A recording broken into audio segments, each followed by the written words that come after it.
Meron lang akong i-share sa mga NMAX user, no? Sa kagaya nitong NMAX dito. Share ko sa inyo kapag iniwan mo yung motor. Kunwari kung nakapark ka ng matagal. Tapos yung iiwanan mo siya. Gaya ng sa mga mall o kahit sa ang parkingan na gusto mong iwan yung motor mo, dapat safety. So ituro ko sa inyo guys yung paano pag-lock, no? Tapos para safety yung motor mo na hindi manakaw. Okay, hanap lang tayo ng pwesto. Alright, hanap lang tayo dito ng pwesto. Okay, ituro ko sa inyo kung kunwari nakapark tayo dito.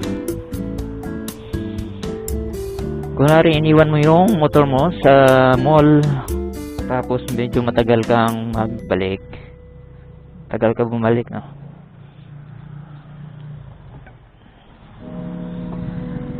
Ayan, pero ko lang yan, simple lang to, no? Parang sa mga NMAX user na baguhan kagaya ko. Ayan, pag nakapatay, patayin nyo yung ignition, tapos i-lock nyo, tapos yung remote,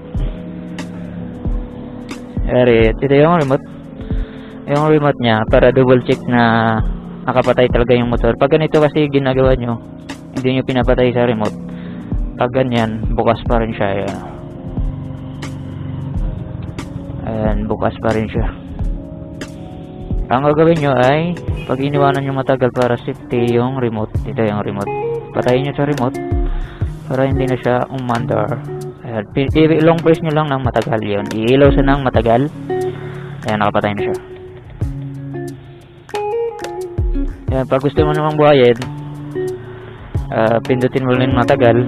Ayan, long press mo lang, tapos bibling siya ng saglit, madali yan. Tapos pindutin mo to, ayan, ilaw na. So yun lang kadali para safety, no? Safety yung motor mo kung nasa parkingan, kung saan na yung iwanan ng matagal. So yun lang kadali. Double check lang natin para hindi manakaw yung ating motor. Alright, so yun lang guys sa mga baguhan lang na nasa gumagamit ng NMAX user, no? Yung mga owner ng NMAX user, NMAX dito. Sa mga nakaalam na para lang to sa mga baguhan na NMAX user V2. Alright, let's go. So yun lang guys, sa susunod turo ko naman sa inyo yung paano mag-answer key, yung nawawala yung answer key, di ba?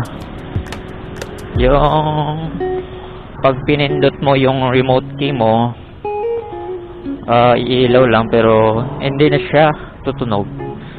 Tapos kung meron kang ganyan, may babalik natin yan. Panoorin mo lang sa ating sunod na video dahil gagawa tayo ng ganon. Alright, turo kasi bali separate ko lang, no? Kasi short videos lang yung ginawa natin ngayon. Alright, so maraming salamat. Let's go. See you to my next vlog.